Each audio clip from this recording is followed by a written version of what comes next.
Happy Tuesday. How are you? I'm good. I'm Have good. you have you had your fill? Your need for speed been fulfilled? I don't think so. No, I think it's only really, gotten worse. I'm ready for the really. next show. Let's do it next week. How about that? I yeah. All right, I'm good. I'm down. Okay. I mean, you got to talk to the boss man about that, but I mean, I don't know about our fellow production people that would be too thrilled about that, but yeah, ladies and gentlemen, welcome to Recoil, our annual Recoil recap. Tonight, we're going to talk about everything about Need for Speed last Saturday night at the Ramada in Omaha. Daisy, what was overall thoughts about the night? Saturday night was on fire. We saw 6 announced matches. We saw 2 unannounced matches, and there's some big things happening in Magnum right now. Yep, quite earth shaking. It would be a nice word for it. Well, let's just break down the action from Saturday night. We started off with a pre-show match between Bryce Jordan and James Moore. Bryce Jordan, completely new to Magnum Pro. He'd never been there before. And James Moore, we've seen a few times. He was at a few of our shows at Stocks and Bonds. And after a Patreon taping, they got an opportunity to bring the crowd in right. Yeah, the Golden Boy versus James Moore. You know, I got to ring announce that match. We really need to vet some of the data that these guys give us, because I got that he weighed in at 165 carats, as in golden carats. Well, that's carats with a K. Yeah, like diamond carats, but it's like if we're talking about gold, you'd be like ounces, right? Like I don't know. So it was weird to me, you know. Maybe he meant like baby carrots. I don't know. Interesting. I mean, like we've seen some interesting weights, like 20 bags of kibble with Yellow Dog. I mean, we've had 200 and some odd pints with Boston. I mean, we've seen some things, but 165 carats? That's a lot. I don't know. He's really expensive if that's the case. But I thought the match went really well. I thought good. It was a very solid match. Yep. Yeah, it was very good. I can't wait to see both of those back in Magnum Pro. Hopefully someday on the main card, which would be really cool to see. Sure. We started out Need for Speed with an unannounced match between Max Chill and the Buns of Steel Jay Fowler. We did. It was an interesting match. It wasn't one that I expected to see. I'm sorry, Boston. Boston says he's never been over 180. Thank you. I think I stand corrected. Rude. I know. This is why you shouldn't talk about people's weight, Ryan. Just makes you look like a jerk. Yeah, coming from a guy like me, right? Yeah, that's great. I did not say that. Don't need to. I will slander. Anyway, back to the action. Sure. So Max Chill versus Jay Fowler. What was one of your takeaway of that match, Daisy? It was one of the first times I think I've seen Max Chill in a solo matchup. He's usually side by side with Gable Galileo and Chilileo, and so it was interesting to see him working on his own. But squaring off with a competitor like Jay Fowler, you really don't have a whole lot of a shot, if we're being honest. No, 100%. Yeah, and speaking of Galileo, I mean, he was up against Boston. And just as you said, when there's Galileo, there's Max Chill, and Max Chill came out and distracted, took advantage of to allow Gable Galileo the victory in a Top Gun tournament. He did. Match. As far as I'm concerned, Max Chill ripped that Top Gun advancement right out of Tim Boston's hand. Now, I know that, and I know he's watching, I know he's tweeting along, but like, I don't know where his headspace is at, because he wanted to go out on his own. So where does he go from here, Daisy? I mean, there's still plenty of singles matches available at Magnum Pro. We definitely haven't seen the end of a Tim Boston solo career. No, and that's not what I mean. I'm like, what's next for him now that he's out of this tournament? Is he like, I mean, what is next for him? Is he looking for retribution, or is he moving on to the next thing? I think that's going to be a question we'll have to bring him on and ask him. There's titles to go after. There's points to be made, I am sure. Yeah. Yeah, absolutely. Well, let's talk about our next match. Two more new faces to Magnum Pro. We had Kit Sackett and the Jungle Kid Everhart. Talk about this match, Daisy.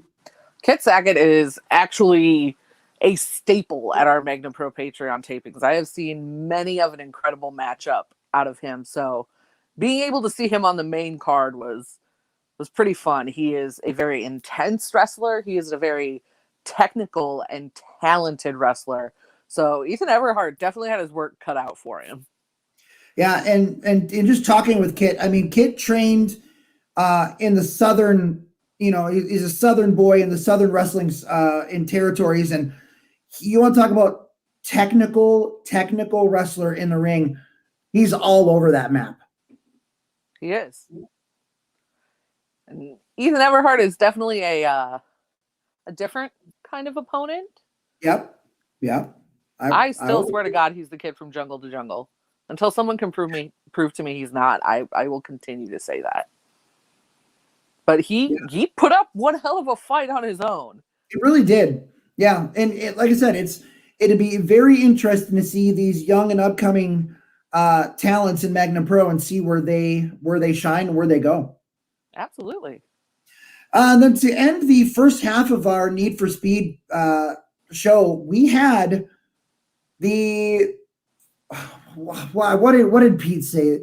Formerly known as TJ Benson, now he's Bad Boy. So Triple B, Bad Boy TJ Benson versus Jason Strife. He did a little bit of a grudge match. Jason Strife's getting sick and tired of the way TJ Benson beat Triple B. Whatever, I don't even care.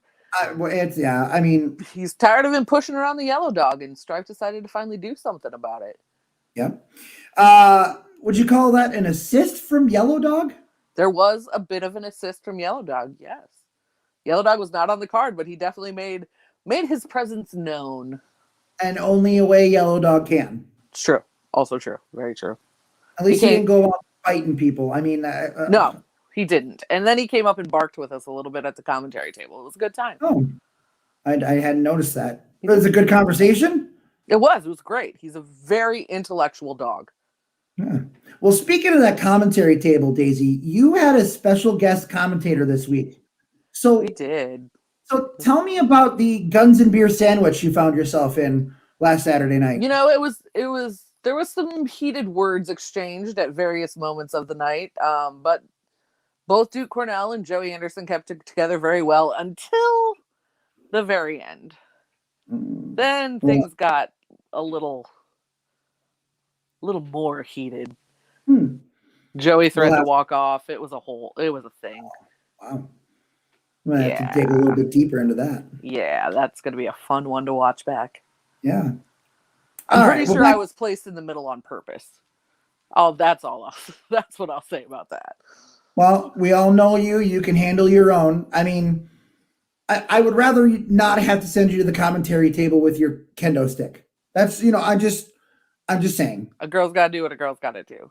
Can't be too safe these days. Don't mess with Daisy. That brought us to our intermission. And after intermission, we had a 6-man tag match between the Coalition, whatever we're going to call them. Yeah. The Magnum Pro Tag Team Champions versus The Culture and Nino Hatchet. It was a great match. First of all, the Coalition very early isolated Nino and tried to keep him away from his partners for as much as the match as they could have. And for a while, it worked.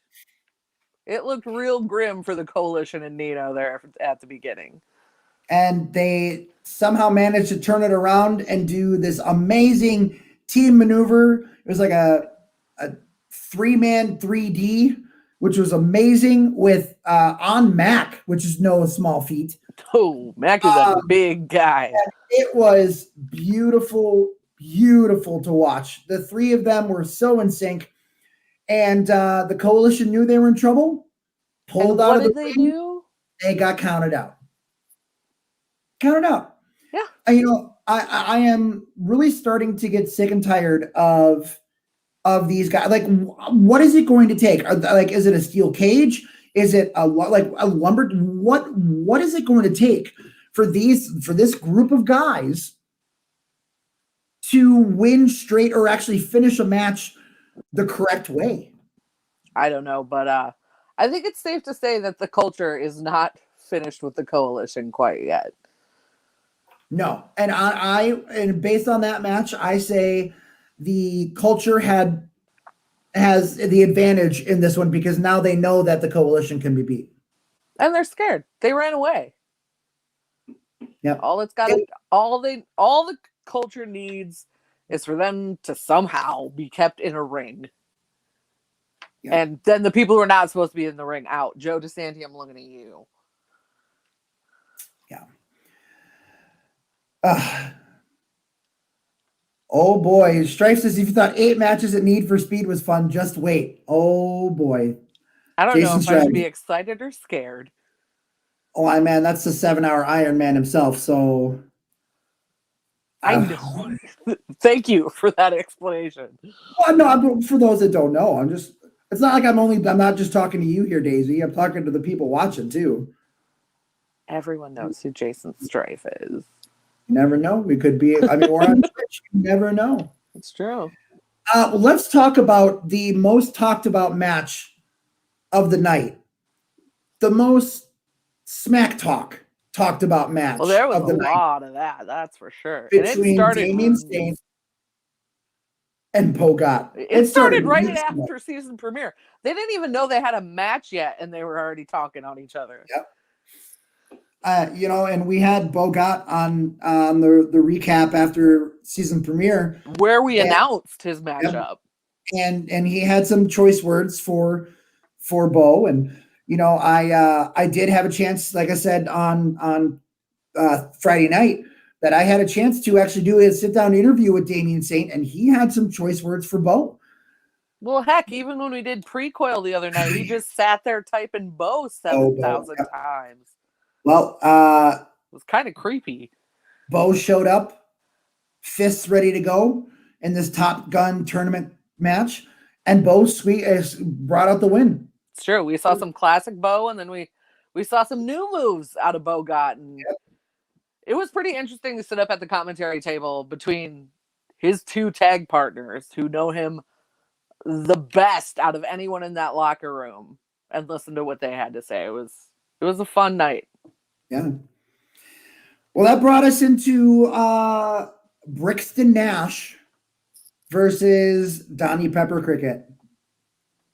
Talk about someone else who likes to talk smack. Yeah. Brixton Nash, our self-appointed OG killer. I don't know who. We didn't ask for one. I don't know why he thought we needed one, but Brixton Nash definitely held his own. Yep. He came out strong. He stayed strong the entire time. It was a very solid matchup. Yeah, for as much as Brixton trash, yeah, that's what some of our Magna Militia are calling him. You're right, Matt. He is very impressive. He, like you said, he held his own. Like, whether you like him or not, he talks the talk and he walks the walk. He did. He really backed up everything he said. There's no qualms about that. No. Nash comes out the victor. He does. So I have to wonder how Pepper Cricket feels right now. And now it's been a rough couple of shows for Donnie Pepper Cricket. Both of the former members of Popsicle, after their split, both with an L in the win-loss column. I don't know. I don't know. Like, I mean, we know what's happening with Donnie. I mean, we're gonna talk about that here in a second. We'll talk about it. But man, I don't know. I'm worried about the both of them. Like they're obviously very skilled performers, wrestlers in that ring. They've done so well together. I mean, I'm not a wrestler. I'm an avid fan. I will say that, but it's got to take some time to get back on their feet on their own. Sure, it's almost like having to relearn things because you don't have that partner to count on. Yeah. You don't have to do whole matches by yourself. You tag in your partner, you get a little charge, and then you go back in. But singles is a different ballgame. Yep. Well, and that brought us to the main event of Need for Speed, Daisy. And what a main event it was. Jameson McGregor, wow, comes out to the ring, right? Comes out to the ring and demands Red Wing put up his Magnum Pro Championship on the line in their match. At first, it was just a regular singles matchup. The title was not on the line, but Jameson McGregor made his opinion on that fact quite clear. Yep. And, I got to give the kid credit. I mean, it took balls to do that. Red Wing is not a man I would call out. Plain and simple. I mean, have you been watching his deadlifting videos that he's been doing? The man, what is he up to? Like 700 pounds? It's terrifying. It's crazy. Yeah. So Red Wing takes the mic and he said he's no bitch. He's not afraid. He said, "You want it, you got it." Yep. And he literally said he's not afraid. And you wanted what we thought was going to happen, Daisy, happened. And for as much as I know you dislike Jameson McGregor and you dislike that man with a passion. But I have always said that has nothing to do with his talent. And as a person, his personality, it sucks. And in his first ever Magnum Pro title match, he brought the big man to the edge. He really did. There were some very, very tight, nearly 3 counts from Jameson McGregor. It was incredibly impressive. Yep. And Red Wing with that reverse body slam, that rewind. I'm not sure what he calls it. That rewind power slam, finishing the match 1, 2, 3, and still your Magnum Pro champion. But after the bell is rung, yeah, OG Killer decides to make himself known yet again. Attacking Red Wing, and then who comes to save? Donnie Pepper Cricket with a piece of our metal trussing, piece of our set, and swinging that thing all over the ring, in and out. It's bent. We can't use it anymore. We inspected it afterwards. It's like there's no visual because it would have looked horrible. Anyway, but Daisy, we do have an announcement from Magnum Management for a match based on the response of this main event. It's true. It will be in one corner, Jameson McGregor and Brixton Nash versus Donnie Pepper Cricket and the Magnum Pro champion Red Wing. That is good. Wow.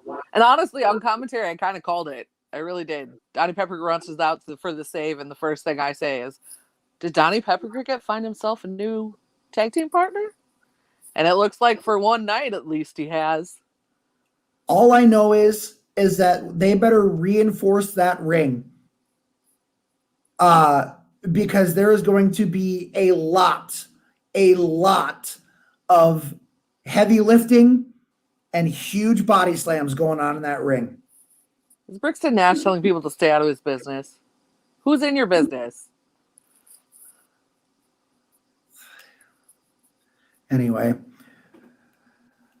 folks, the only way you could see this is by joining us. Tickets are now on sale at magnumpro.ticketleap.com. If I'm not mistaken, at least a quarter of the tables are already gone. Yep. They're gone. If you want a table, you got to go now. magnumpro.ticketleap.com. Okay. This show, again, will not be streamed on iPay-per-view. This will be only in person. Okay. The only way to see it is in person, or wait for it till it's uploaded on IWTV, which I guarantee you're going to miss out if you do that. Because there's nothing like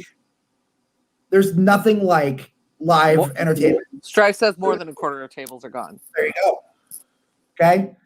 Again, tickets are now on sale at magnumpro.ticketleap.com. Daisy, how do we sum this night up? How do we recap this Recoil? How do we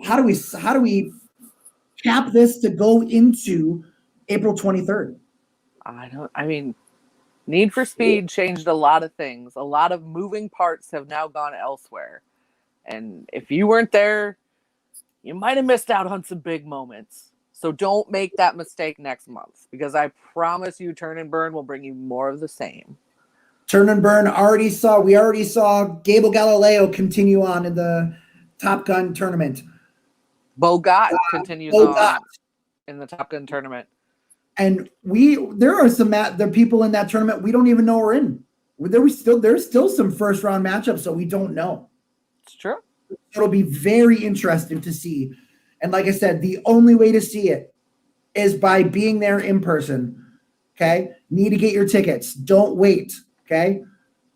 It is a Friday night show. I want to make sure that we want to make sure that it's a Friday, April 23rd. Okay. Make sure that you get that change. It's not on Saturday. It's on a Friday night next month. I'm going to be confused all weekend because of that. I know. Make sure you follow us. We're on Facebook. We're on Twitter. Obviously we're here on Twitch. Okay. We're going to be on Patreon. Okay. Join us on Patreon. We have Patreon Proving Ground, which is more matches than you could ever possibly want with some new and upcoming faces. For only $5 a month. $5 a month. We also have a new series called Magnum Minutes, where I sit down with some of your favorite and maybe less favorite Magnum Pro stars in a one-on-one interview. And you can only see that on Patreon. Oh, shameless plug for me, but besides the point. Daisy, what else? We've covered all our bases tonight, I think. Yeah. It's going to be an interesting month of match reveals. Like I said, we just had our first match reveal between McGregor and Nash versus Pepper Cricket and Red Wing. And that is going to be a barn burner. And like I said, I hope Boss is reinforcing that ring, because there's going to be a lot of man meat in that ring for sure. Very true. Yeah. But I didn't think I'd say man meat tonight. That's okay. I didn't either, and I'm going to leave it alone. Anyway, folks, for Daisy Daniels, I'm Ryan Russo. We will see you at Turn and Burn. Have a good night.